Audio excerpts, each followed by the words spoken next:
వైభవంగా రాజధానిగా చేసుకొని పరిపాలన చేస్తున్నాడు. ఎవరికి ఆ మహనీయుడు? ప్రదీప చక్రవర్తి. ప్రదీప చక్రవర్తి గారు రాజ్యాన్ని పరిపాలన చేస్తున్నాడు. హాయిగా కాలం గడిచిపోతోంది. ప్రజలందరినీ కన్నబిడ్డలనే కాపాడుతున్నాడు. కంటికి రెప్పవలే కాచి రక్షిస్తున్నాడు. ఇలా మహారాజుల వారి పరిపాలన కొనసాగుతుంటే వారి పరిపాలనలో ప్రజలంతా కూడా ఏ లోటుపాట్లు లేకుండా హాయిగా సుఖజీవనమై కాలం గడుపుతున్నారు. ఇలా కాలం గడుస్తూ ఉండగా మహారాజుల వారికి అనుకూలమైనటువంటి ఇలాలు సునందాదేవి, సకల సుగుణాలకు దేవి ఆ మహాదేవి. అటువంటి సునందాదేవితో సంతోషంగా ధర్మబద్ధమైనటువంటి జీవితాన్ని గడుపుతున్న మహారాజు. రాజావారికి కొన్ని సంవత్సరాల వరకు ఏ లోటు కనిపించలేదండి. మహారాజుల వారికి లోటు ఏముంటుందండి? హాయిగా కాలం గడిచిపోతుంది. అటువంటి సమయంలో మహారాజుందరి వారికి కూడా ఒక లోటు కనిపించిందట. ఏమిటి ఆ లోటు? ఆ పుత్రస్య గతిర్నాస్తి,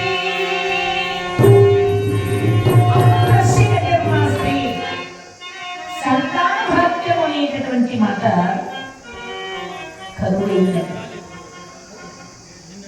వంశాంకురం అనేటటువంటి ప్రధానంగా సంసారమైనటువంటి వృక్షానికి బిడ్డలే ఫలములు. సంతానం లేకపోతే ఆ సంసారంలో ఏమి ఉన్నా కూడా నిష్ప్రయోజనం. కాబట్టి చాలా బాధపడుతున్నాడు మహారాజుల వారు. అయ్యో నాకు సంతానం లేదే, నా తర్వాత ఈ రాజ్య సింహాసనానికి రాజు కావలసినటువంటి కుమారుడు అని బాధపడుతూ ఎన్నో నోములను వచ్చాడు, దాన ధర్మాలు చేశాడు.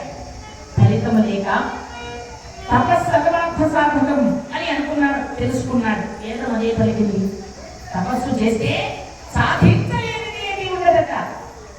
అందువల్ల తపస్సు చేయాలనుకున్నాడు ప్రదీప మహారాజు. మంత్రులను పిలిచాడు. అయ్యా మంత్రులారా, నేను తపస్సు చేస్తానండి. నా కోరిక సిద్ధించేంత వరకు తపస్సు కొనసాగిస్తాను. నా భార్యతో సహా నేను గంగా నది సమీపానికి వెళుతున్నాను. నేను తిరిగి వచ్చేంత వరకు ఈ రాజ్యం నీ అధీనం గావిస్తున్నాను.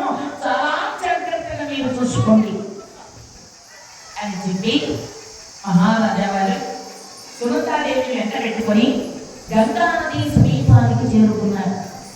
ఆ గంగా నది సమీపంలో ఒక కుటీరం నిర్మాణం చేసుకున్నాడు. సునందాదేవిని కూడా వెంట పెట్టుకొని వెళ్ళారు కదా మహానుభావుడు. చాలా చక్కగా ఆ మహాతల్లి భర్త గారికి సేవ చేస్తోంది. హాని యొక్క సహకారంతో ఈ మహానుభావుడు బ్రహ్మాండంగా ధ్యానం చేస్తూ ధ్యానం పండి తపస్సు తపన మననాత్ముని ఆయన తపస్సు చేస్తున్నాడు ప్రదీప మహారాజుల వారు. ఇక మహాతల్లి ఆ ఇల్లాలు అనుకూలమైనటువంటి ఇల్లాలు రావడమే మగవాడి అదృష్టంలో భాగం. అనుకూలమైన ఇల్లు వచ్చిన ఇల్లాలు వచ్చినటువంటి ఆ ఇల్లే స్వర్గముతో సమానం. అదే ప్రతికూలమైనటువంటి ఇల్లాలు వచ్చిందనుకోండి, ప్రతికూలత అంటే మాట లేకుండా ఉండేటటువంటి ఇల్లాలు వస్తే ఇక ఆ మగవాడికి ఆ ఇల్లే నరకం. మళ్ళీ ప్రత్యేకంగా ఎక్కడికి నరకానికి పోనక్కర్లేదు. మాట లేకుండా ఉండే ఇల్లాలు ఇంట్లో ఉంటే రోజు ఎపిసోడ్ లెక్కన ఇక్కడే చూపించేస్తుంది నరకం. అందుచేత మాట సహధర్మచారిని సరి అయిన వారని అన్నాడు మహాకవి. మంచి ఇల్లాలు రావడమే మగవాడి అదృష్టంలో భాగం. అంతేగాని మాట లేకుండా ఉంటే ఇల్లాలు వస్తే ఆ ఇల్లే రావడం. అందుచేత చక్కగా మహారాజుల వారి మనస్సునికి సేవ చేసేటటువంటిది ఆ ఇల్లాలు. సునందాదేవి భర్తగారికి ఏమి కావాలన్నా తెచ్చిస్తోంది. ఆ అరణ్యంలోకి వెళుతోంది. ఫలములు, పత్రములు, సమితలు, దర్భలు మొదలైనటువంటివన్నీ కూడా తీసుకొని వచ్చి భర్తగారికి ఇస్తూ సమకూరుస్తూ నైవేద్యం కావాలంటే ఊహిస్తుంది. భర్తగారి తపస్సు తన యొక్క సహకారం తీసుకోవాలి. ఇలా కాలం గడుస్తోంది. మహారాజా గారికి రాణిగారికి ఆ బాధ ఏమిటంటే సంతానం లేదు అనే బాధ. ఎట్టి వాళ్ళకైనా ఏదేని కొరకు తప్పకుండా తీరని దానిలో అన్నారు. అంటే ఎలాంటి వాళ్ళకైనా ఏదో ఒక రోజు పెడతారు కదా. ఇక్కడ మహారాజా దంపతులకు ఏదైతే రోజు సంతాన భాగ్యం లేదు, అదే బాధ. ఇక సంతాన విషయానికి వస్తే దేవుడు ఆడిస్తూ ఉంటాడండి మనిషిని. ఎలాగా?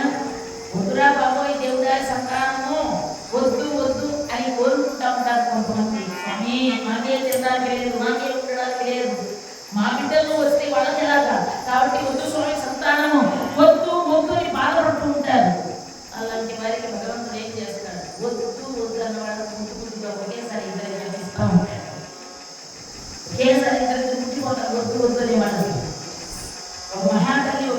కడుపులో 8 మంది బిడ్డలకు జన్మనిచ్చిందంట. పేపర్లో కూడా వేశారు. అట్లా 3 సార్లు కంటే సార్ ఒకరు వెళ్ళిపోతుంది. ఇక తెచ్చిపెట్టే వాళ్ళకి తెలుస్తుంది బాధ. అంతే వద్దు వద్దు అనే వాళ్ళకి బిడ్డలు తీసుకుంటారు. మీరు చిన్న ఉదాహరణ చెప్తారు. ఒక అబ్బాయిని ప్రేమించి పెళ్లి చేసుకున్నాడు.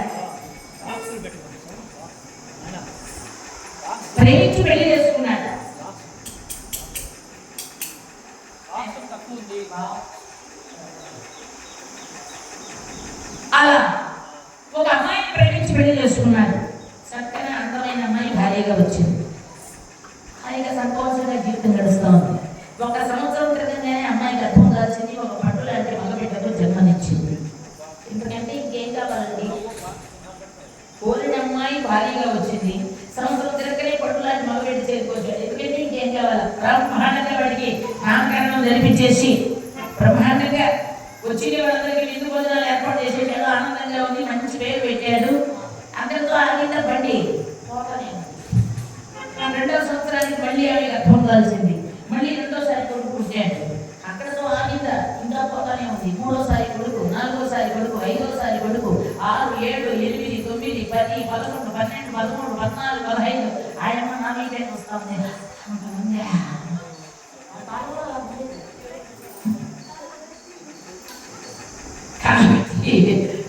ఇద్దరితో ఆగిందా 15 మంది వరకు పేర్లు బాగా పెట్టాడండి ఆయన. ఓపిక ఉంది. ఇంట్లో ఓపిక ఉండాలి, ఒంట్లో ఓపిక ఉండాలి. ఆ 2 బాగా ఉన్నాయి. 15 మంది వరకు పేర్లు బాగా పెట్టాడు. 16వ దగ్గర నుంచి ఇక ఇంట్లో ఓపిక లేదు, ఒంట్లో ఓపిక లేదు. అందువల్ల ఆయన ఏం చేశాడు? పేర్లు పెట్టే ఓపిక లేదు. 16, 17, 18, 19, 20, 21, 22 మంది పిల్లలు పుడితే 15 మంది వరకు పేర్లు బాగానే పెట్టాడు.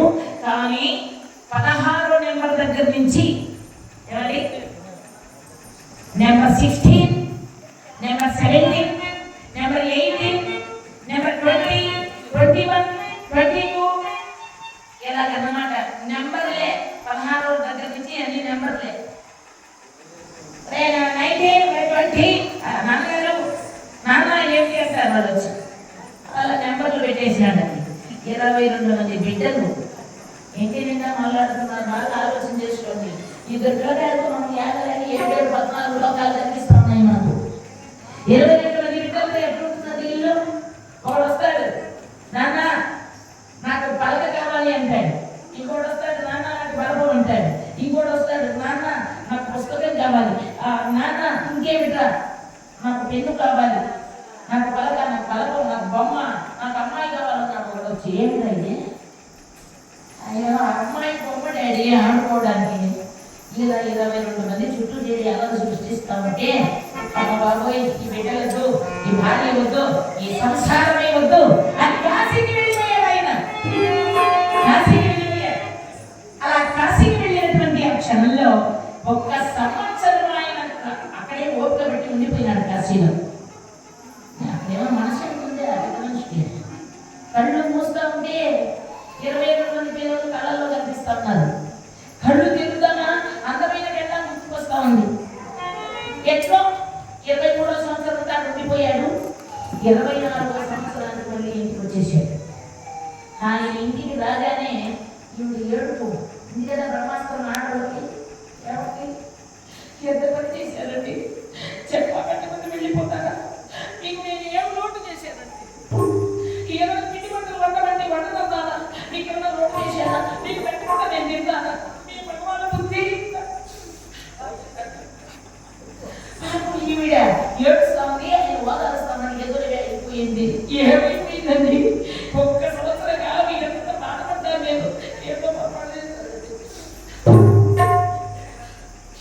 అమ్మా ఏడ్చేవాళ్ళకి ఎక్కడ కుట్టేవాళ్ళకి కుట్టువైపోకూడదంట.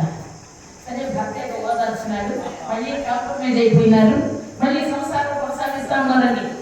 ఇలా సంసారం చేస్తూ ఉంటే మళ్ళీ 24వ సంవత్సరము మళ్ళీ ఆవిడ గర్భం దాల్చింది.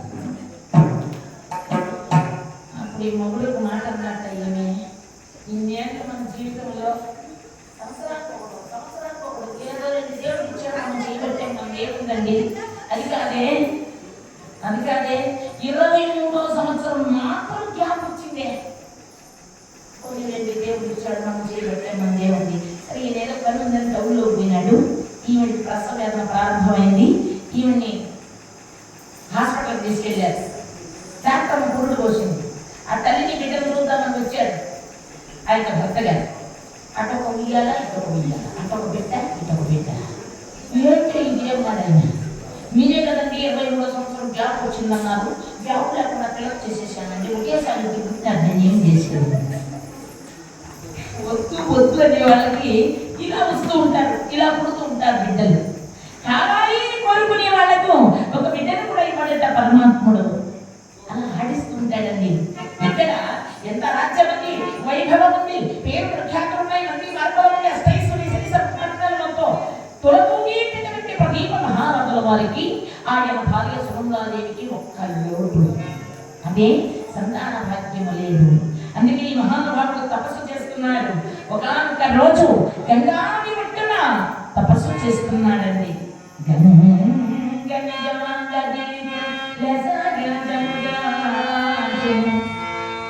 ఇలాగా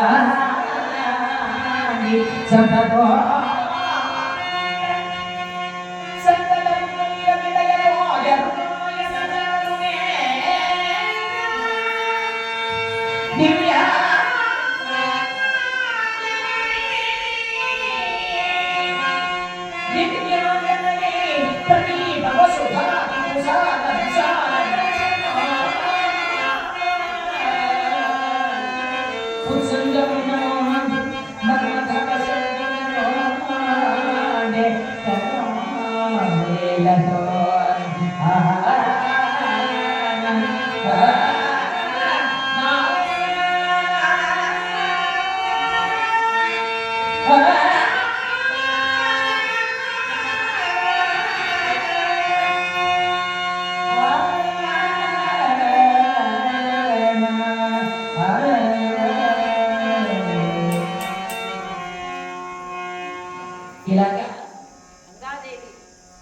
ఇలాగా గంగానది ఒడ్డున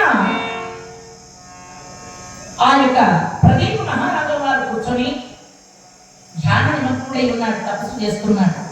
అదే సమయంలో గంగాదేవి చక్కని అంగనా రూపము దాల్చి కాలి అంగెలు కళ్ళు కళ్ళు అంటూ ఉండగా అలా మహారాజు వారి సమీపానికి వచ్చినటువంటి గంగాదేవి ఆయన యొక్క దక్షిణ ఉత్సవం అంటే కుడి తొడ మీద కూర్చున్నదండి. ఎవరో ఏమిటో మహారాజు వారి కళ్ళు మూసుకొని తపస్సు చేస్తున్నాడు. ఎవరో తన కుడి తొడ మీద కూర్చున్నారని అనిపించింది ఆయనకు. వెంటనే కళ్ళు తెరిచాడు. ఒక అందమైనటువంటి సుందరీమణి ఆడిన యొక్క తొడ మీద కూర్చొని ఉంది. ఆమెను చూశాడు. అమ్మా, ఎవరు నీవు? నిన్నెప్పుడు నేను చూడలేదే, నీకు నాకు పరిచయం లేదే, ఎవరు నీవు, నీ పేరేమిటి అన్నాడు. చిరునవ్వు నవ్వింది ఆ సుందరీమణి. మహారాజా, నేనెవరనుకుంటున్నాను? ఈ ప్రక్కనే ప్రవహిస్తున్న గంగా నదిని నేను.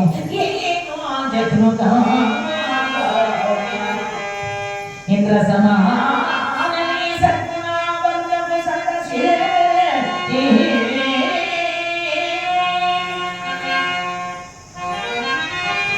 మహారాజా,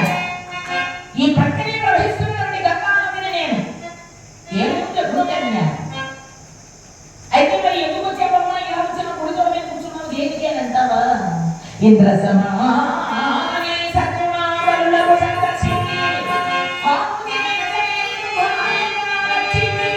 ఇష్టమున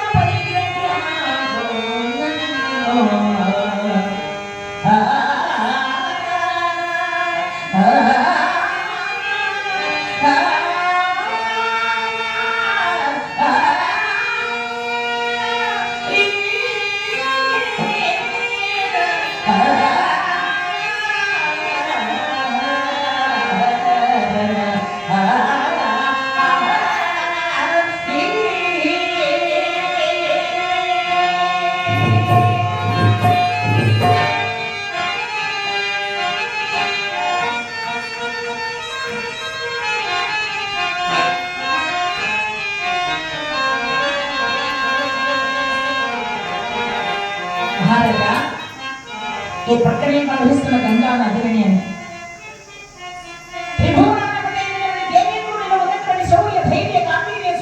మీలో ఉన్నాయి.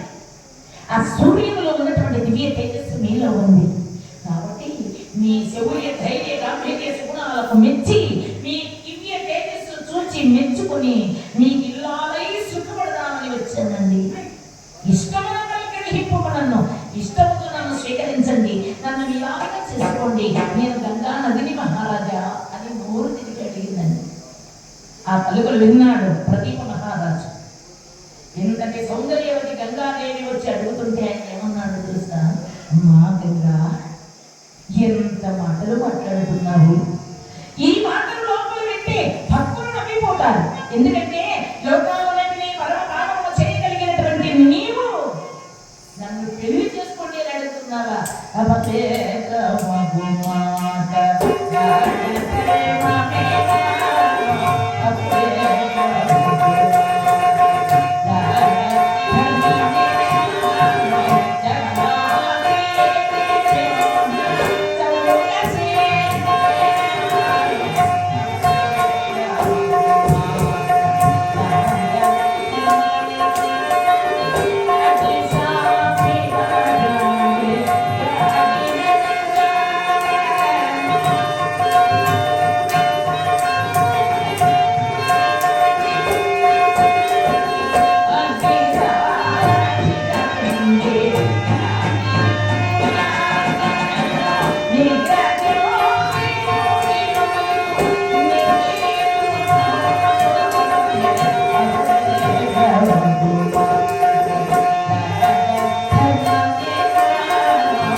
అమ్మా గంగా, నీవు ఈ విధంగా మాట్లాడావు. ఏమంటున్నాను? మీకు ఇల్లాలని ఉంటానండి, పెళ్లి చేసుకోండి. కానీ నీ ఉద్యోగం కూర్చున్నాను, నా కుడి తల మీద కూర్చున్నావు. భార్యాస్థానం ఎక్కడండి? భర్త శరీరంలో అంటే వామ భాగం, ఎడమ వైపు, ఎడమ కూడా భార్యాస్థానం.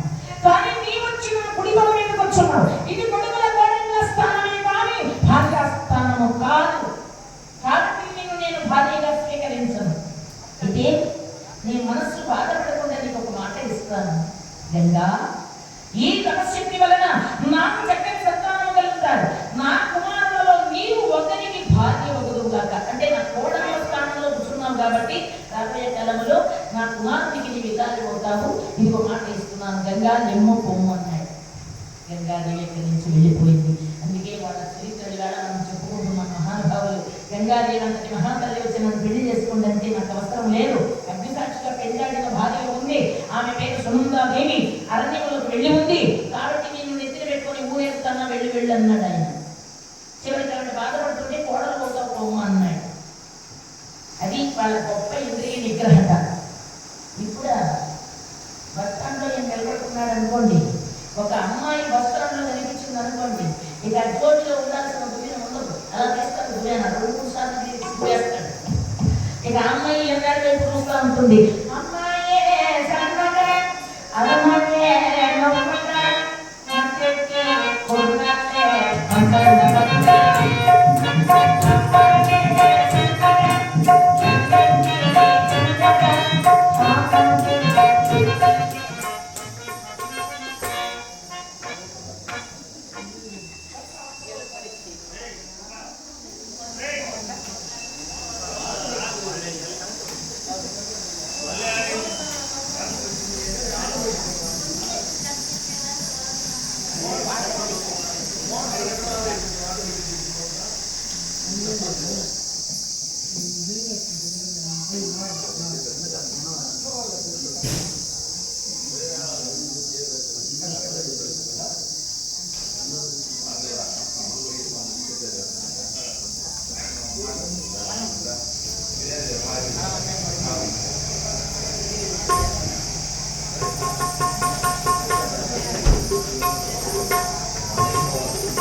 అంచేత అమ్మాయిని చూసి ఎనగాలి పోతులు కొడతా ఉంటే అమ్మాయి అన్నకు నవ్వుతా ఉంటే వాళ్ళు చూపులు చూస్తూ ఉంటే ఇక ఈ అబ్బాయి కూడా పోతు కొడతా ఉంటాడు. అమ్మాయిని చూసి ఇట్లా ఇట్లా ఇట్లా ఇక ఈ అమ్మాయి ఏమండి నీకు పెళ్ళి అయిందా అంటే అసలు కాదా కానీ కాదా నాకు పెళ్ళి అంటే నీ పెద్ద మనిషి కొంపలో 6 మంది పిల్లకాయలు ఉంటారు. ఆ మాటలు ఎప్పుడు ఇక్కడ అస్సలు చాలా పెళ్లి అంటారు. ఎందుకంటే ఇక్కడ లైన్ క్లియర్ అవ్వాలంటే ఆ మాట అనాలి. ఇటువంటి మహానుభావులు ఉన్నారండి. మనం టీవీలు చూస్తూ ఉన్నాం, యూట్యూబ్లో చూస్తూ ఉన్నాం, పేపర్లో చదువుతా ఉన్నాం, న్యూస్ ఛానల్ చూస్తూ ఉన్నాం. ఒకరికి తెలియకుండా ఒకరిని 22 మందిని పెళ్లి చేస్తున్నాడంట ఒక ఆయన. అట్లా వాడు తాను తాను ఉండే చాలు గొప్ప నాశనమే. అంచేత అలాంటి వాళ్ళు ఉంటారేమో కానీ మహానుభావులండి ప్రదీప మహారాజు గంగాదేవి మహాతల్లి వచ్చి మహారాజా నన్ను పెళ్లి చేసుకోండి అంటే అంగీకరించలేదు. అమ్మా నేను నా కుడి తోడ మీద కూర్చున్నా వెళ్ళు తల్లి నువ్వు కోడలు అవుతావు రాబోయే కాలంలోని మాట ఇచ్చి పంపేశారు. బ్రహ్మాండమైన తపస్సు కొనసాగించాడు ప్రదీప మహారాజుల వారు. శంకర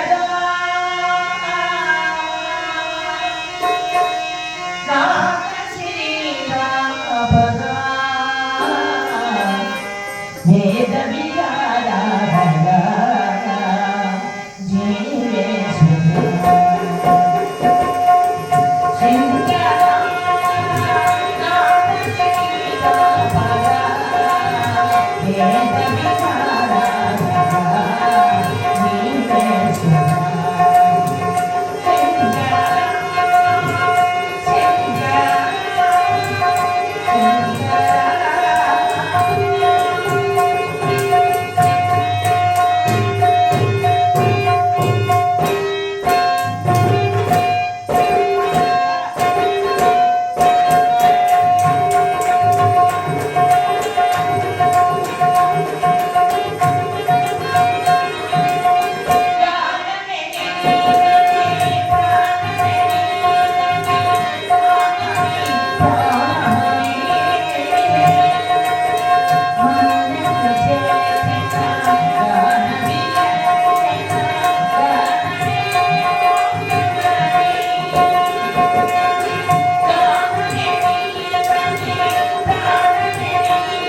యశోదాదేవి గర్భము దాల్చి క్రమక్రమంగా 3 కుమారులకు జన్మనిచ్చింది. ఆ 3 కుమారులను తీసుకొని ప్రదీప మహారాజుల వారు రాజధాని చేరుకున్నారు. చక్కగా ఆ 3కి పేర్లు పెట్టాడండి. పెద్దవాని పేరు దేవాపి, రెండవ వాడి పేరు శంతనుడు, మూడవ వాడి పేరు పాక్లికుడు అని చక్కగా 3కి పేర్లు పెట్టి అల్లారుగా విద్యార్థులు చెప్పిస్తూ పెంచి పెద్ద చేశారు. అలా పెరిగి పెద్దవాడయ్యారు. వారు నవయవ్వనుడయ్యారు. అయితే రాజధర్మ ప్రకారముగా అందరికంటే పెద్దవాడే కదండి ప్రదీప మహారాజు వారి కుమారుల్లో పెద్దవాడు దేవాపి. కాబట్టి దేవాపిని రాజుగా చేయాలి. కానీ దేవాపిని రాజుగా చేస్తామని మహారాజు అంటే రాజ్యంలో ఉన్నటువంటి ప్రజలంతా వ్యతిరేకించారు. మహారాజా ఎప్పుడు చండాలకు తిరుగుతూ ఉంటాడు, ధర్మాధర్మ విచక్షణ లేకుండా చరిస్తూ ఉంటాడు, చర్మ వ్యాధిగ్రస్తుడు. కాబట్టి అటువంటి దేవాపిని రాజుగా చేస్తే రాజ్య సింహాసనానికి అనర్హులైన వాళ్ళు ఎవరున్నారు? అంధుడు, వికలాంగుడు, చర్మ వ్యాధిగ్రస్తుడు. వీళ్ళు కనుక రాజు అయితే రాజ్య సింహాసనాన్ని అలంకరిస్తే దేవాపి కరువు కాటకాలు వస్తాయి. కాబట్టి ఆ రాజు మాకు వద్దన్నాడు. ప్రజలంతా వ్యతిరేకించడం విన్నాడు. ఇంతమంది వద్దు ఉన్న తర్వాత నేను మాత్రం ఏం చేస్తానని దేవాపి అరణ్యాలకు వెళ్ళిపోయినాడు. చండాలతో కలిసిపోయినాడు. ఇక రెండవ వాడు శంతనుడు, నవయవ్వనుడు, బ్రహ్మాండమైనటువంటి శౌర్య ధైర్య గంభీర్య సుగుణాలతో ప్రకాశిస్తున్నాడు. అటువంటి శంతనుని రాజుగా చేశాడండి ప్రదీప మహారాజుల వారు. సింహాసనాసీనుని చేసి రాజ్య పట్టాభిషేకం చేసి, నాయన శంతన, ఈనాటి నుండి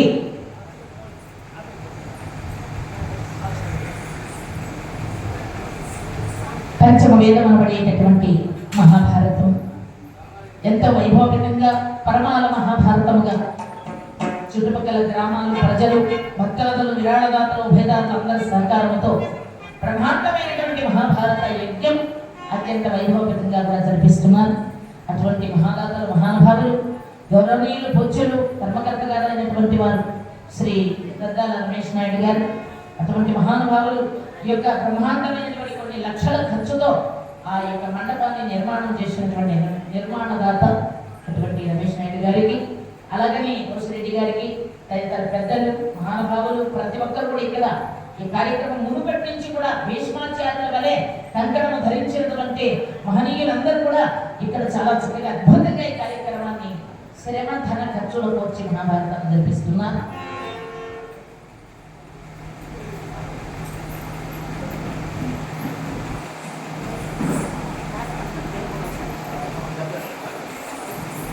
కార్యకర్తలందరికీ కూడా పేరు పేరున నా యొక్క ధన్యవాదాలు తెలియజేసుకుంటూ గ్రామ తాంబూలు సమర్పణ చేశారని, మరి పరమాత్ముడు శ్రీకృష్ణ భగవానుడు ద్రౌపది మాత ప్రాంతముల సమేతంగా అందరినీ కూడా చల్లగా రక్షించి అష్టైశ్వర్య ఒక భాగ్యమలిచి ఆయురారోగ్యమలిచి ధన కనక వస్తువాహనాదులు కలుగచేసి ఇటువంటి మహాభారతానికి ముందు ఎన్నో ఎన్నో నిరాటంకముగా నిర్విఘ్నంగా వైభవంగా నెరవేర్చేటటువంటి శక్తియుక్తులను అమ్మవారు శక్తి స్వరూపిణి అనుగ్రహించాలని సర్వదా ప్రార్థన చేసుకుంటూ ఏడుకొండలవాడ వెంకటరమణ గోవింద.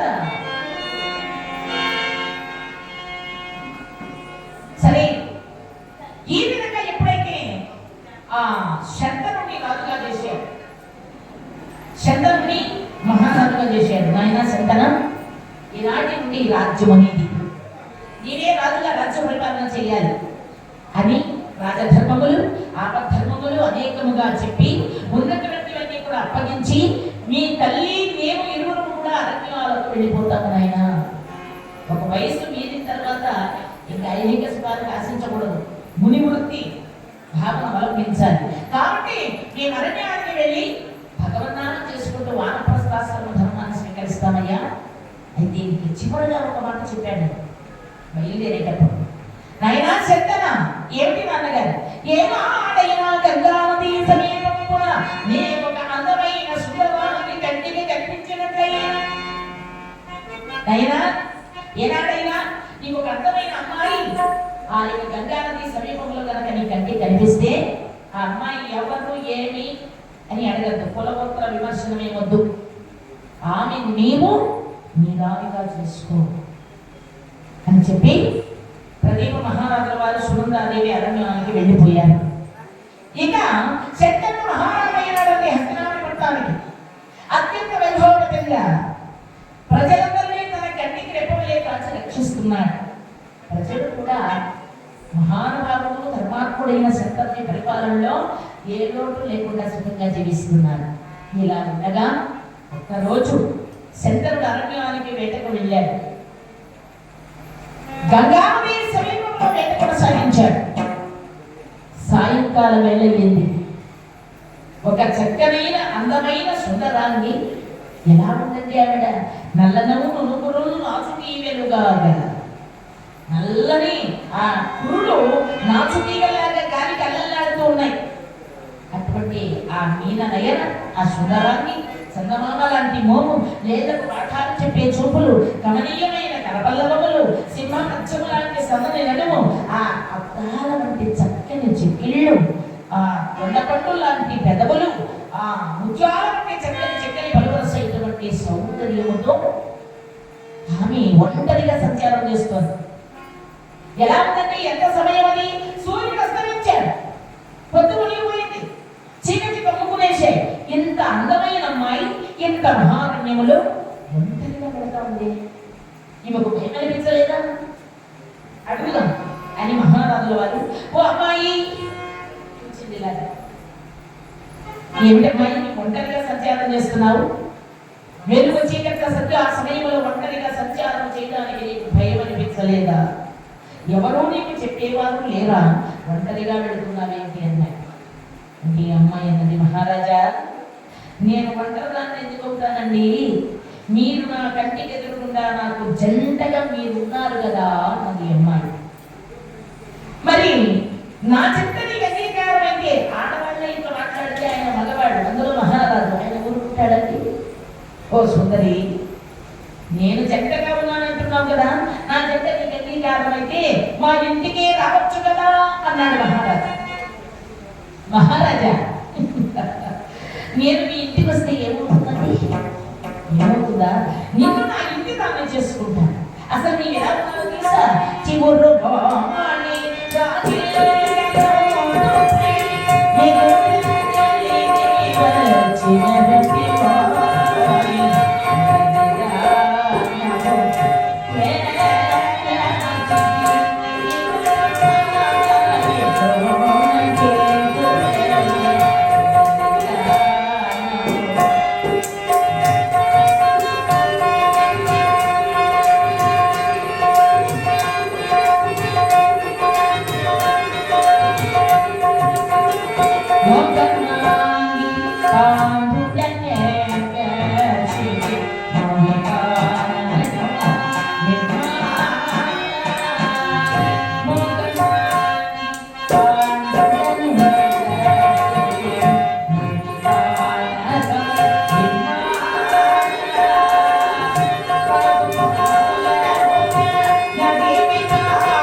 నీవు నా చెత్త ఇష్టమైనట్టయితే మా ఇంటికి వస్తావా? నిన్ను మా ఇంటి దాన్ని చేసుకుంటాను.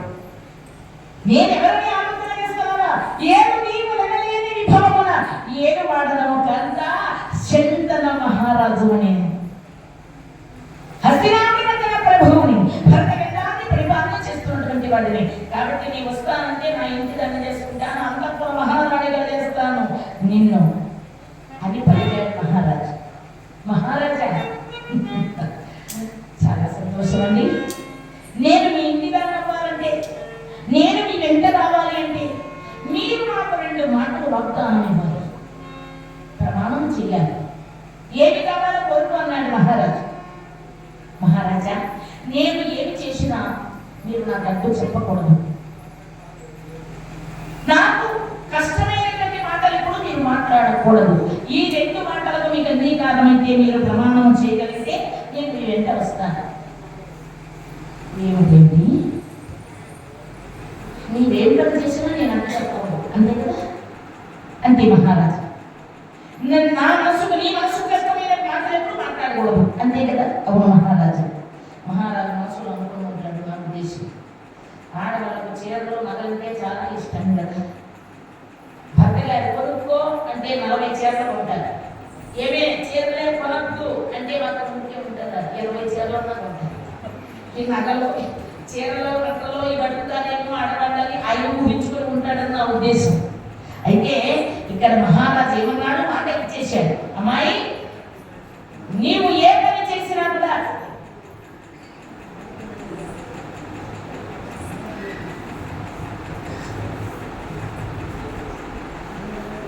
నీ మనసు కష్టమైన మాటలు మాట్లాడను, నీవు చేసే పనికి నేను అడ్డు చెప్పను, మాట ఇస్తున్నాను. మహారాజా ఇప్పుడు మాట ఇస్తున్నారు. ఒకవేళ మీరు కనుక మాట తప్పితే మనం క్షణంలో నేను మాయమైపోతాను సుమా, మీకు నాకు దూరం అయిపోతారు, మీకు నాకు దూరం అయిపోతుందన్న. సరే, మగవులకి ఎంత కాఠిన్యం తగునా వెళదామని చెప్పి ఆ అందించిన చెయ్యిని పట్టుకున్నాడు మహారాజు. తన రథంలో పెట్టుకున్నాడు. వాయువేగంతో రాజధాని చేరుకున్నాడు.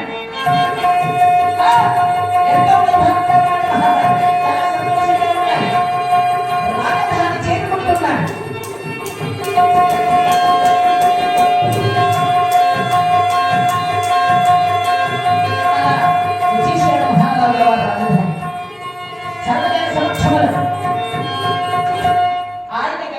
చూపించి ఈమె నా భార్య అని అందరి సమక్షంలో చక్కగా వివాహం చేసుకున్నాడు ఆ గంగాదేవిని. అపురూప సౌందర్య రాశి. ఒక్కసారి ఆమెను కళ్ళతో చూస్తే కనులు తిప్పడానికి బుద్ధి పుట్టదు, అంత సౌందర్యము. ఆ సౌందర్యానికి ముక్తుడైపోయినటువంటి మహారాజుల వారు ఆమె అడిగిన మాటలకు అంగీకరించి ఆమెను తీసుకొని వచ్చి పెళ్లి చేసుకున్నాడు. కళ్యాణ వైభోగమే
గంగాదేవిని వివాహం చేసుకున్నాడు. తండ్రి గారికి ఇచ్చిన మాట గుర్తుకొచ్చి ఆమె ఊరేమని కానీ పేరేమని కానీ ఏమీ అడగకుండా ఆమె వివాహం చేసుకున్నాడు. వాళ్ళ నాన్నగారు చెప్పారు కదండి, ఆయన గంగా నది సమీపంలో నీకు ఒక అమ్మాయి కనుక కనిపిస్తే ఎవరు ఏమీ అడగద్దు, కులపొత్తు ఏమీ అడగద్దు, ఆమెను నీ భార్యగా చేసుకో అని ఆ తండ్రి చెప్పిన మాటలు గుర్తుకు తెచ్చుకొని ఈమెను ఏమీ అడగలేదు, పేరు కూడా అడగలేదు. వివాహం అయిన తర్వాత సుందరి, ఇప్పుడు నీకు నా భార్యవు, నిన్ను ఏమని పిలవాలి? జాహ్నవి అని పిలవండి అన్నది. సరే, ఆ విధంగా ఆమెను పిలుస్తూ అపురూపమైన ఆమె ప్రేమానురాగాలకు బద్ధుడైనటువంటి మహారాజుల వారు ఎంతో అన్యోన్యమైన అనురాగ దాంపత్య సుఖ సౌఖ్యాలతో ఆనందిస్తున్నాడు. మహారాజుల వారు ఒక్క సంవత్సరం ఆనందంగా గడిచిపోయిందండి. ఆవిడ ఆ సమయంలో ఆ గంగాదేవి గర్భము దాల్చింది. పరమానందమయ్యాడు మహారాజుల వారు. ఆహా, నాకు వంశాంకురము కలిగబోతున్నాడు, మహదానందం అనుకున్నాడు. సరే, ఆమెను అడుగు కింద పెట్టనివ్వకుండా అంత అపురూపంగా చూస్తూ ఆమెకు ఏమేమి కావాలో అవన్నీ సమకూరుస్తూ బ్రహ్మాండంగా ఆమెను మహారాణి కదండి, ఆవిడ ఎంతో అపురూపంగా చూసుకుంటున్నాడు.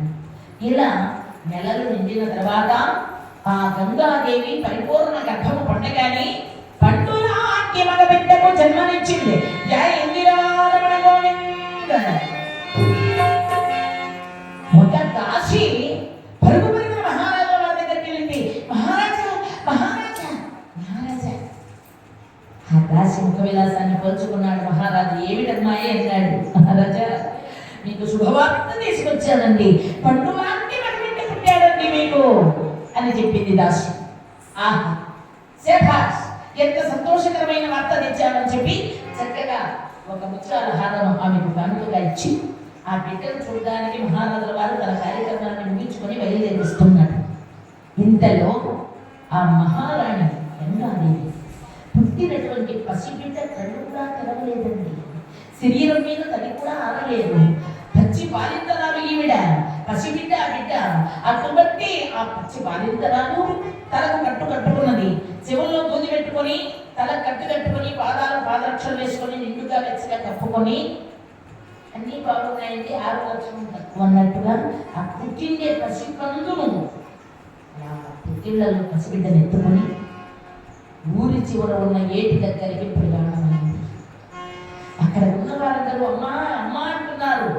ఒక్కసారి చూడ చూపులతో చూసింది. ఎవరు తనను అడ్డగించకూడదు, ఎవరు ఏమీ మాట్లాడలేకపోయారు. మహారాణి ఆ కళ్ళు కూడా తెరువుని పసిబిడ్డను తీసుకొని వెళ్ళి ఊరి చివర ఏటి దగ్గరకు చేరుకుంటుంది. అప్పటికి మహారాజుల వారు ఆ పుట్టిన తన వంశాంకురము వంశోద్ధారకుడైన తన కుమారుడిని చూద్దామని అక్కడికి చేరుకున్నాడు. కానీ అక్కడ మహారాణి లేదు, ఆ పుట్టిన బిడ్డ లేదు. ఎక్కడ మహారాణి, ఎక్కడ మా బిడ్డ అంటూ నిలదీశాడు. వాళ్ళను గడగడ ఉడికిపోయాడు పరివారం. మహారాజా, మీరెంత వద్దని చెప్పినా కూడా వినకుండా ఊరి చివర ఉన్నటువంటి ఏటి దగ్గరికి వెళ్ళేది మహారాణి అని చెప్పారు. వారు మాట్లాడలేదు, ఒక క్షణం అక్కడ నిలవలేదు. పరుగు పరుగున ఊరి చివర ఏటి దగ్గరికి చేరుకుంటున్నాడు మహారాజు. అక్కడికి చేరుకొని చూస్తూ ఉండగా కనుచూపు మేలులో మహారాణి కనిపిస్తోంది. మహారాణి మహారాణి మహారాణి అంటున్నాడు మహారాజుల వారు. అలా మహారాజు అంటూ ఉండగానే ఆ మహారాణి ఆ నీళ్ల సమీపానికి చేరి తన చేతుల్లో ఉన్నటువంటి ఆ శరీరం కూడా తల్లి కూడా ఆరన్నటువంటి పసిబిడ్డ, కళ్ళు కూడా సరిగ్గా తెలవలేదండి. అటువంటి ఆ పసిబిడ్డను అమాంతమ నీళ్ళల్లో పారవేయించింది. జై ఇందిరారమణ గోవింద. ఆ పసిబిడ్డను నీళ్ళల్లో పారవేసి మహారాజుల వారు ఉన్నారా చూశారు. అయ్యో భగవంతుడా, పండులాంటి నా కుమారుని ముఖార విధాన్ని చూసుకునే భాగ్యము కూడా నోచుకోలేదు. నా బిడ్డని కళ్ళతో కూడా చూడలేదు. ఇంతలోనే గడ్డ కనిపించేసిందే. ఈ కఠినాత్మురాలు కడుపున పుట్టిన బిడ్డను ఆదరించాలి, ప్రేమించాలి, పెంచి పెద్ద చెయ్యాలి, అంతేగాని ఇలా తన చేతులు నీటి పాలు చేసిందే. ఏమి ఎందుకు ఇలా నా బిడ్డను భావించావు? నీళ్ళలోనే అడగదా? నిలదీయనా? ఆనాడు నేను ఇచ్చిన మాట తప్పిన మాట అవుతానే. ఆనాడు ఏమని మాట ఇచ్చాను, నీకేమి చేసినా నేనంటూ చెప్పను అని మాట ఇచ్చాను. ఈ రోజు నేను కాదు అంటే మాట తప్పినట్లే కదా. అందులో నా ప్రాణానికి ప్రాణము నా భార్య. నేను ఏదైనా కాదు కూడదు అంటే ఆమె అలిగి వెళ్ళిపోతే నేను ఇలా బ్రతకగలను. ఏమేమి నిలదీసినా పోయిన బిడ్డ ఎలాగో తిరిగి రాడు. మళ్ళీ వయసు ఉంది కదా, సంతానం కలుగుతుందిలే, మహారాణి విషయాలైన బుద్ధిగా రుచుకుంటుందిలే అనుకున్నాడు. సర్దుకున్నాడు. మనసులో భయంకరమైన బలవాక్యాన్ని బాధను మనసులో ఎంచుకున్నాడు, దాచుకున్నాడు. ఏమీ అనలేదు. ఇలా మళ్ళీ ఆమె చురుకు చూపులతో ఆయన ఆకర్షించింది. భార్యాభర్త మళ్ళీ ఆనందంగా కాలాన్ని గడుపుతున్నారు. రెండవసారి మళ్ళీ ఆమె గర్భం దాల్చి ఈసారి కూడా నెలలు నిండగానే ఒక్క పండులాంటి మగబిడ్డ పుట్టాడు. మళ్ళీ మహారాజు వారి బిడ్డను చూడడానికి వచ్చే లోపలనే ఆ బిడ్డను తీసుకెళ్లి ఊరి చివరి ఎంతో పారవేసి ఇలా రెండోసారి మాత్రమేనా, మూడోసారి కొడుకు, నాలుగవసారి కొడుకు, ఐదవసారి కొడుకు, ఆరవసారి కొడుకు, ఏడవసారి కొడుకు. 7 మంది కొడుకులు పుడితే 7 మందిని తీసుకెళ్ళి ఏమి పాలు చేసేసింది మహారాణి.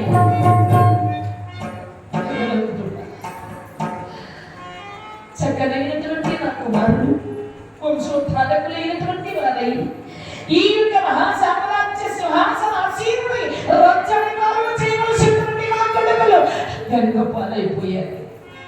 ఎవరికైనా చెప్పనా? పెద్దవారికి ఎవరికైనా చెప్పనా? నా బాధ ఇది, నా తోడు వినంటేనే వాళ్ళు ఏమంటారని? ఏమయ్యా మహారాజా, పెళ్ళాన్ని అదుపులో పెట్టుకోలేనటువంటి వాడవా నీవు? చాలా ఊరుకోవయ్యా అని నన్నే దండిస్తారు. కడుపు చించుకుంటే కాళ్ళ మీద పడుతుందంటారు పెద్దలు. అలా అయిపోయింది నా పరిస్థితి అని బాధపడుతూ ఏం చెయ్యాలో పలుకోక చింతాక్రాంతుడై ఉన్నాడు శంతన మహారాజు. నమస్కారం అండి.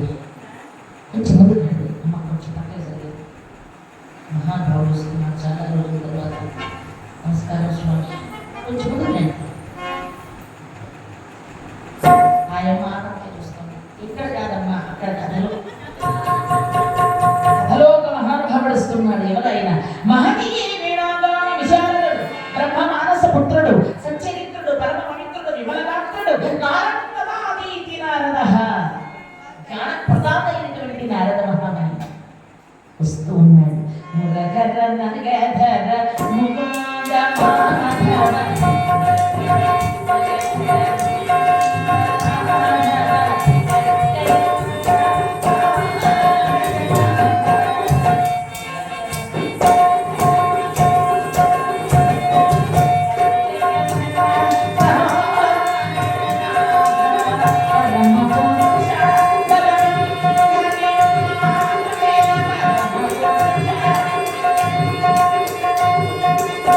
Para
అదే కొంచెం ఇద్దరు కూర్చోండమ్మా.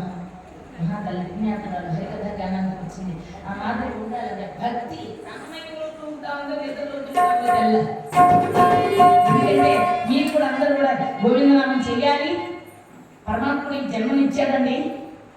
ఈ శరీరంలో జీవుడు ఎవరు? భగవంతుడిలోంచి వచ్చినటువంటి వాడు. ఇప్పుడు మీకు ఒక చిన్న కథ చెప్తాను. ఒక సముద్రం ఉంది. సముద్రంలో అలలు ఎగిసేసి పడుతున్నాయి. సముద్రంలోంచి ఒక చేప వచ్చి ఒడ్డు మీద పడిపోయింది. ఒడ్డు మీద ఒకడు మనలాంటి మానవుడు వాటిని చేస్తా ఉన్నాడు మహానుభావుడు. ఆ మహానుభావుడి ముందు వచ్చి పడింది ఆ చేప ఒడ్డు మీద తీసుకొని పొట్టానికి వచ్చి పడిపోయింది. ఆయన అనుకున్నాడు, పాపం ఒడ్డు మీద వచ్చి పడిపోయింది, ఇది ఇంటికి తీసుకెళ్ళి సేవలు చేద్దామని చెప్పి సుమారుగా 2 కేజీలు ఉంటుంది చేప. ఎత్తి బ్యాగ్లో చేసుకున్నాడు. ఆ చేపను తీసుకొచ్చి ఇంటికి తీసుకొచ్చాడు. చక్కగా పరుపు మీద పడుకోబెట్టాడు. చేపకు పరుపు అవసరం అండి. పరుపు అవసరం పరుపు మీద పడుకోబెట్టాడు చేపను. ఇసుకర తీసుకున్నాడు, బాగా పెంచాడు. ఈ గాలి సరిపోవట్లేదేమో, అది నోరు చేస్తోంది అని చెప్పేసి ఫ్యాన్ పెట్టాడు. టేబుల్ ఫ్యాన్ అవసరం అండి చేపకు. 2 కేజీలు ఉంటుంది చేపది. చూశాడు ఏమే కొంచెం తలనొప్పిగా ఉంది, కొంచెం కాఫీ పెట్టాలి అన్నాడు పిల్లల్ని. ఆవిడ కాఫీ పెట్టించింది. ఈయన కాఫీ తాగుతున్నాడు. ఇది నోరు ఇట్లా పాపం చేప. ఇదంతా నీకు కాఫీ వేస్తేమో కాఫీ చేద్దామని చెప్పి కాఫీ కాఫీ కొట్లో పోసింది. ఏమైందండి? జబ్బు వచ్చింది. అప్పుడు కాఫీ చచ్చిపోయింది కదా, ఏం చేసేది? బాగా ముక్కలు వేసి మసాలా పెట్టి ఉడికిచ్చినాడు పాప బాగా. దానికి ఆనందం అంటే దానికి పరుపు అవసరమా? చేపకి ఫ్యాన్ అవసరమా? ఏమండి? అది చివరికి చనిపో పోవై కూర్చుండింది. అది అవసరమా దానికి ఏది ఆనందం అని? ఏ నీళ్ళలోంచి వచ్చి సముద్రంలోంచి వచ్చింది చేప. అంత బ్రహ్మాండంగా వింటా ఉన్నారండి కథ. ఇట్లా వింటే చూడండి ఎక్కడ కలగలగలా అయిపోతుంది సభ. మా ఆడవాళ్ళు వచ్చినారు, లక్ష్మీ దేవతలాగా, సరస్వతి దేవతలాగా, పార్వతీ దేవతలాగా ఆ మహాతల్లులు వస్తే ఇంటికి ఇల్లాలు దీపం ఉంటారు, సభకు ఆడవాళ్ళు అందం ఉంటారు. కాబట్టి మీరు ఒక్క రోజు కూడా నిలవద్దమ్మా. ఈ రోజు తప్పితే ఇంకా మిగతా 9 రోజులు ఉంది. ఒక్క రోజు కూడా నిలవద్దు. ఒక మహత్తరమైన వేడుక ఇక్కడ మహాతల్లి సమీపంలో జరుగుతూ ఉందంటే మన ఇంట్లో పండుకోవద్దు, పాపము. ఇక్కడికి రావాలి.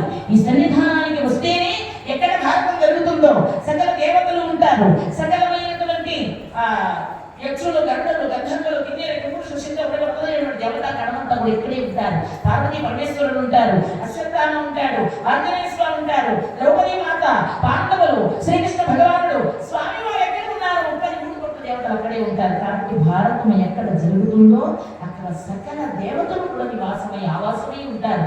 అందరూ కూడా ఇక్కడికి రండి. ఈ సన్నిధానంలో మహాభారతాన్ని వింటే ఆ భగవంతుని అనుగ్రహం కలుగుతుంది. ఆయన ఎక్కడ వేసుకుంటారండి చేపను? నీళ్ళలోంచి బయటపడిపోయింది కదా, ఆ నీళ్ళలోంచి బయటపడింది చేప నీళ్ళలోకి వేసేసుకుంటే దానికి అది ఆనందం. ఇంటికి తీసుకొచ్చి ధ్యానం పెట్టి సంతరిచి మసాలా పెట్టి కూర వేసి టీ తాగి తెచ్చుకున్నాడు. ఇవేం వేడి కాఫీ తాగి అదంతా అవసరం అండి. అంచేత ఈ జీవుడు ఎక్కడి నుంచి వచ్చాడో, మనలో ఒక జీవుడు ఉన్నాడు కదా, ఆ జీవుడు ఎక్కడి నుంచి వచ్చాడని? దేవుడి నుంచి వచ్చాడు. మనం పుట్టుకోవాలంటే పుట్టలేదు, మనం నడవాలంటే నడవటం లేదు. భగవంతుడు నడిపించేవాడు, నటన సూత్రధారి, పరంధాముడు. కాబట్టి ఆ భగవానుడి యొక్క అనుగ్రహమే మానవ జన్మ. ఈ జీవుడు మళ్ళా ఎక్కడ చేరాలి? దేవుళ్ళలో చేరాలి. అప్పుడే సార్థకం. దేవుళ్ళలో చేరాలి అంటే మనం ఏమన్నా కొంచెం భగవంతుడికి ఏమన్నా డబ్బులు చేయగలమా? సంప్రదాయండి. భగ అంటే 6 గుణాలు. ఆ 6 గుణాలు బలము, కీర్తి, ఐశ్వర్యము, అంటే సంపద, సౌందర్యము, విద్య, ఇవన్నీ ఉన్నాయండి. ఇవన్నీ స్వామివారి స్వరూపాలే. కాబట్టి భగ అంటే 6 రకాల ఐశ్వర్యములు కలిగిన వాడు భగవంతుడు. ఆ భగవంతుని చేరుకోవాలంటే పుణ్యం అనే ధనము, భక్తి అనే మార్గం ఒక్కటే మూలము. మనం భక్తి మార్గంలో ఉన్నాం. ఇప్పుడు గోవిందాన్ని అందము, అందరూ నారాయణ నారాయణ అని కూడా నామసంకీర్తనం చేయాలి. ఏడుకొండలవాడ వెంకటరమణ గోవింద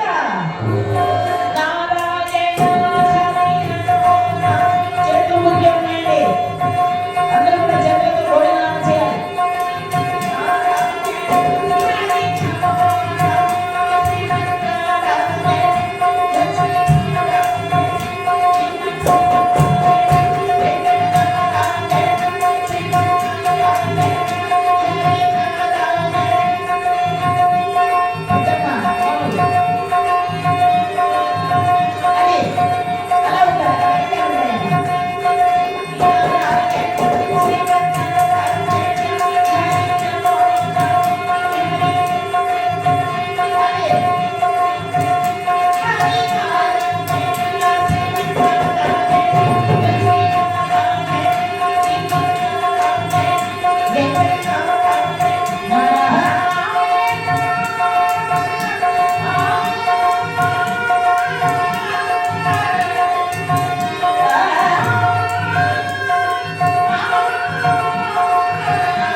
ఈ విధంగా పరమాత్మ నామ సంకీర్తనం చేసుకుంటూ వచ్చాడు మహానుభావుడు నారద మహాముని.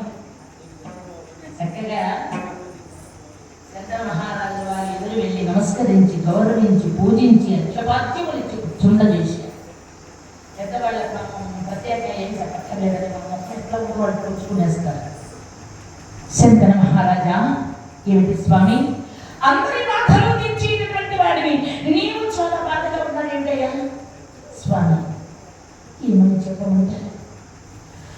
మీకు తెలియంది ఏమైనా ఉందా? నా మనసులో కష్టాన్ని కూడా గమనించగలిగిన మహాత్ములు మీరు కాబట్టి మీకు కాకుండా ఎవరితో చెప్పుకోనండి. నా భార్య 7 మంది కుమారులు పుట్టి 7 మంది ఏంటి వాళ్ళు చేసింది. నన్ను కాపాడేవాళ్ళు ఎవరు? ఏమి అని అడిగితే అల్లి వెళ్ళిపోతుందేమో అని భయపడ్డాను. ఇచ్చిన మాట తప్పిన వాళ్ళు అన్ని బాధపడుతున్నారు స్వామి. 7 మంది కొడుకులు కలిగి వంశాంతరమై నిలిచేటటువంటి బిడ్డ కూడా లేకుండా పోయాడు. 7 మంది కొడుకులు పుట్టినారు, కారణం కూడా చూసే భాగ్యము నొచ్చుకోలేకపోయాను స్వామి. ఇది నా బాధ. శంకర మహారాజా ఆయన బాధ విని, అయ్యో శంకర మహారాజా ఎంత నాయకుడు అయ్యావయ్యా, ఆలి మగని మాట గడ్డము చెప్పిన ఆలి కాదని ఎర్రకేడు కాని భర్త మాటకు భార్య ఆయన మనసు ఎక్కడ ఎక్కబడుతుందో తెలుసుకోకుండా అర్థం చెప్పి ఆయన మనసు తెలుసుకోకుండా ఎంత ప్రవర్తించి సుమారుగా 10,000 అప్పు చేసి సుమారుగా కొనేసి చీరలన్నీ కొనేసి ఆయన నెత్తి మీద పెట్టేసి 10,000 రూపాయలకు అది అపరాధం అనేది. భర్త గారి మనసుని నడుచుకోవలసింది సహధర్మచారిని. భార్య అంటే భర్త మనసు తెలుసుకోవాలి. నీ మనసు ఎంత బాధపడుతుందో ఆమె గ్రహించలేదు మహారాజు. అటువంటి భార్య నీకు అవసరమా? నీకు భార్యలు కావాలంటే అలా మనసులో నిలబడతారు. నీకేమయ్యా మహారాజువే, కానీ సంతానం కావాలి అంటే ఒక వయసు వరకే సంతానం, తర్వాత సంతానం కలగదు. మహారాజులకు సంతానం అపరూపం కాబట్టి ఆది మగని మాట గడ్డకు చెప్పిన ఆలిగా అది ఎవరు లేరు కాదు. అంత గొప్పగా వర్ణించాడు మహానుభావుడు వేమన్న గారు. భర్త గారి మాటకు అర్థం చెబితే అది భార్యే కాదు ఎర్ర తేలు అన్నది. ఎర్ర తేలు అంటే పొద్దు తేలు అంటారు, స్పెషలిస్ట్ అది. అది పుట్టిందంటే పైకే విషపుట్టుతో పోల్చినాడండి. భార్య మాట భర్త గారి మాట వినకుండా ఉంది భార్యను. అట్టి ఆవిడని విడిచి అడవి ఉండలేదు ఏమన్నా గారు చెప్పారు. అలాంటి భార్య 5 బిడ్డల తల్లి అయినా వదిలిపెట్టేసి అడవిలో వయసుగా జీవించడం మేము అజమేలో అని చెప్పారు. అందుకే భర్త గారి మాట జవదాటకూడదు భార్య. భర్త మనసు నొప్పించకుండా ప్రవర్తించాలి, అది భార్య. అందుకే మరి మగవాళ్ళకి ఏం చెప్పలేదండి, మాడవాళ్ళు నాకైతే గుర్తు చేస్తున్నట్టు చూసి మగవాళ్ళు ఏమేం చెప్పలేదు. అందరితో ఆడవాళ్ళకైనా ఆడవాళ్ళు ఎలా ఉండాలో చెప్పారు, మరి మగవాళ్ళు ఎలా ఉండాలో కూడా చెప్పారు. మగవాళ్ళు ఎలా ఉండాలి, సంసారం అనే ఒక పంట, ఒక చక్కనైనటువంటి పంటను కాపాడుకోవాలి. ఒక ఇల్లాలు, ఒక బిడ్డలు, మనవళ్ళు, మనవరాళ్ళు, కుటుంబము. ఈ కుటుంబాన్ని సరిదిద్దుకుంటే సమాజాన్ని సరిదిద్దినట్టే. కాబట్టి పంట చేయంలో లేదు, నా ఇష్టం నేను దిగుతానండి, పెళ్ళాపిల్లకాయని గాలి వదిలేస్తానని చెప్పి కుదరదు. అక్కడ కూడా చెప్పారు పంట చేను వదిలి వరిగి లేనట్టుగా అన్నాడు. మగవాడు కూడా అట్లా పోకపోతే ఎక్కడికి అట్లా పోతే ప్రయోజనాలు కుటుంబం వ్యవస్థ చెడిపోతుంది.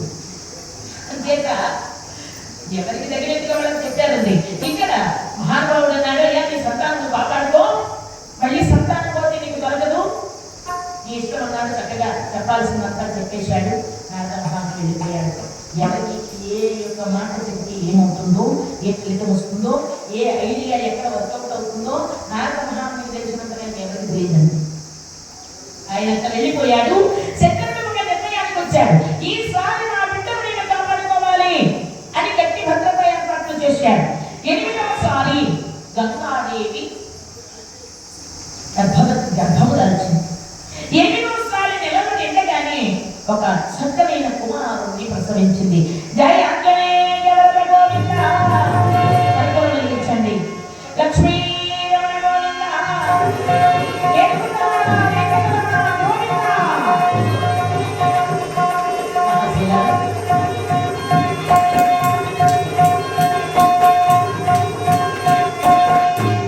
ఇలాగా 8వ సారి మగబిడ్డను కన్నది. ఆ విషయం తెలియగానే మహారాజు వడివడిగా వచ్చేసాడు. అక్కడికి చేరుకున్నాడు. తొందరగా తనకి సమయంలో ఆ పుట్టినటువంటి 8వ సారి కుమారుని కూడా ఎత్తుకొని ఏటి దగ్గరికి బయలుదేరుతాము. ఏటి దగ్గరికి బయలుదేరుతామండి. వచ్చేసారు మహారాజు వారు. ద్వారబంధంలో పట్టారు, అతనించారు. వచ్చి రాక్షసి, అసలు నీకు అడగాలిగా కడుపులో పుట్టినటువంటి కన్న బిడ్డను నీ చేతులలో తీసుకువెళ్ళి ఏటిలో పదవిస్తా. కరుడు కూడా తిరుపతి ఆపసిగత్తులు నీకు ఏ అపకారము చేశారో ఇటువంటి పని చేశావే. ఓసి రాక్షసి,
కాబట్టి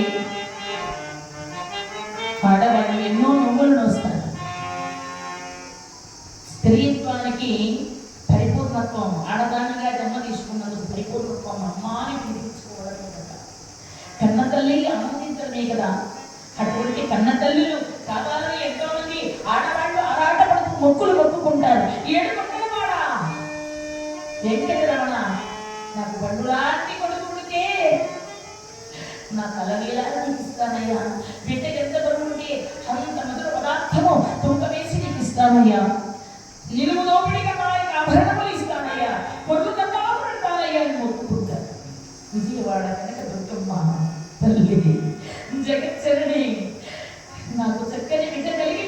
నీ కొండకు వస్తానమ్మా, మొక్కులు తీర్చుకుంటానమ్మా అని మొక్కుకుంటాను.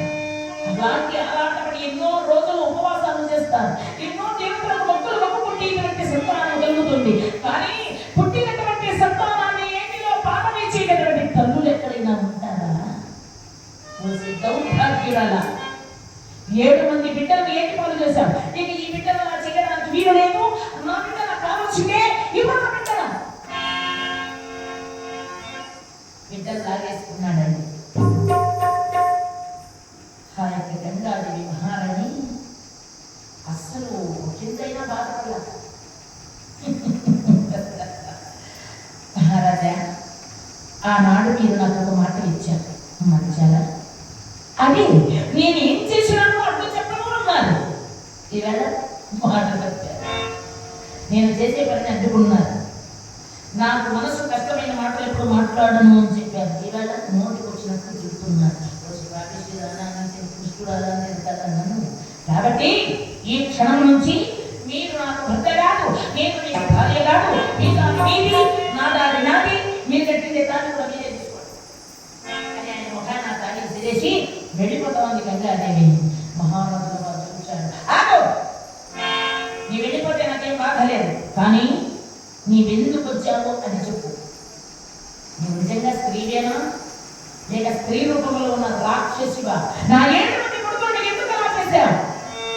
లేకపోతే పొరుగు వంశాల వాళ్ళు నా వంశనాశనం చేయమని పంపిస్తే వచ్చావా?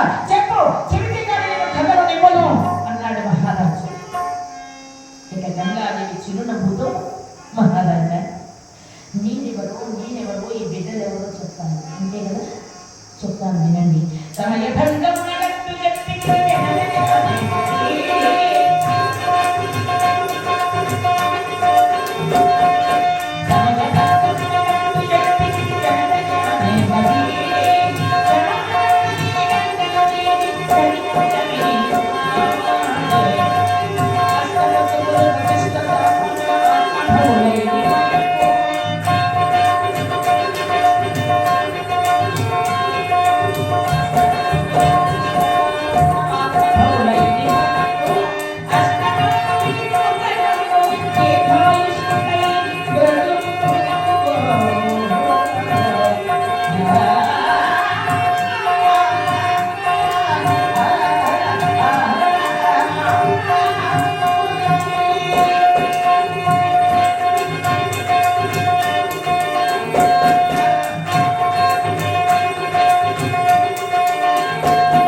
చెప్తాను, వినండి. ఒక సమయంలో బ్రహ్మలోకములో అనేకమైన దేవతలు, పుణ్య నదులు, మునులు, పుణ్యము చేసినటువంటి మానవులు సైతము ఆ యొక్క బ్రహ్మలోకానికి వెళ్ళారు. అమావాస్య పర్వదినాన గంగాదేవి బ్రహ్మదేవుని పాదాలు సేవ చేస్తోంది. అందరూ బ్రహ్మదేవుని విధించేటటువంటి పనిలో ఉన్నారు. అయితే చల్లని గాలి వీచింది ఆ సమయంలో. ఆ గాలికి గంగాదేవి కట్టుకున్న సన్నని ఒలిపెమంటే చీర, ఆ చీర బయటకు ప్రతిమ తొలిగేటటువంటి పరిస్థితి సంభవమవుతోంది. ఆ సభలో ఉన్నటువంటి వాళ్ళంతా అనుకున్నారు, అయ్యో, గంగాదేవి యొక్క వస్త్రము ప్రతిమ తొలిగేటటువంటి ప్రమాదం వస్తోంది, ఆమె మనకు మాత్రం సమానురాలు, కాబట్టి మనం ఎవరు కూడా ఆమె చూడకూడదు, కళ్ళు మూసుకునేశారు. అందరూ కళ్ళు మూసుకున్నారు. కానీ ఆ సభలోనే ఉన్నాడండి 100 రాజసూయాగములు, 1000 అశ్వమేధ యాగములు చేసి ఆ పుణ్యము చేత బ్రహ్మలోకానికి వచ్చాడు. ఆయన పేరు మహావిష్ణుడు. ఆ మహావిష్ణుడు గంగాదేవిని పదేవిగా కన్నార్పకుండా కామాపేక్షతో చూస్తూ ఉన్నాడు. అలా చూస్తున్నటువంటి ఆ సమయంలో బ్రహ్మదేవుడు చూచాడు. అవునా, మహావిష 100 రాజసూయాగములు చేశాడు, 1000 అశ్వమేధ యాగములు చేశాడు. కానీ కామ, క్రోధ, లోభ, మోహ, మత, మత్సరములు, ఈ అరిషత్వంలో ముఠానాయుడు కాముడు. ఈ కామం అనేది నువ్వు జయించలేకుండా బ్రహ్మలోకానికి వచ్చిన కామంతో చూస్తున్నావే గంగాదేవిని, అంటే నువ్వు ఇంకా కామాన్ని జయించలేదు, కామక్రోధాలు నువ్వు జయించలేదు. కాబట్టి నీవు మళ్ళా భూలోకముల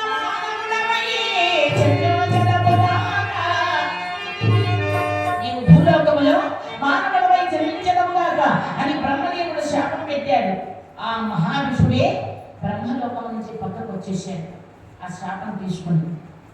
ఇక గంగాదేవి ఈయన వెళ్ళిపోయిన తర్వాత బ్రహ్మదేవుడు మహావిష్ణుడు పాపం ఈవిడ నిట్టూర్పు నిలుస్తా ఉంటే బ్రహ్మదేవుడు చూచాడమ్మా, పాపం ఆయనకే కాదు నీకు ఉంది బాగా ఉన్నాడు. బ్రహ్మదేవుడు ఏమిటంటే నిన్ను చూడటం, ఆయన నిన్ను చూడటం, నేను ఆయనను క్షమించడం ఇదంతా నీ వల్ల జరిగింది కాబట్టి గంగా నీవు కొంతకాలం అతనికి భార్యగా ఉండుగాక అని శాపం పెట్టాడు. ఆ మహావిష్ణుడే శంకరుడుగా పుట్టాడు. ఆ గంగాదేవిని నేను నీకు భార్యనయ్యాను. గంగాదేవిని ఇప్పుడు అర్థమైందా? అందుకేనండి వేషభాషలేవి కాషాయ వస్త్రము కట్టనాయ ముక్తి కలగకూడదు. తలలు బోడులైనా తలపులు బోడులవునా గుండు చేసుకొని కాషాయ వస్త్రాలు వేసుకొని దండకమండలాలు చేత పట్టుకొని నేను సన్యాసినండి అంటే సరిపోతుంది. తలలు బోడులైనా తలపులు బోడులవునా. తలపులు అంటే మనసులో ఉండే కోరికలు, ఆ కోరికలను తెగవేయాలి. అప్పుడే నిజమైన సన్యాసి. లేకపోతే పైకి మాత్రం సన్యాసి, లోపల గొప్ప సన్యాసి. సన్యాసికి సన్యాసికి తేడా ఉందండి. అన్నిటినీ వదిలేసిన వాడు సన్యాసి, అందరూ వదిలేసేవాడు సన్యాసి. అంచేత ఇక్కడ ఆ శాపం తీసుకొని పుట్టినటువంటి వాడు నీవే మహావిష్ణుడని రాజే శంకరుడుగా పుట్టాడు. గంగాదేవే నేను నీకు భార్యనయ్యాను. మరి బిడ్డలు ఇది కూడా చెప్పమంటారా?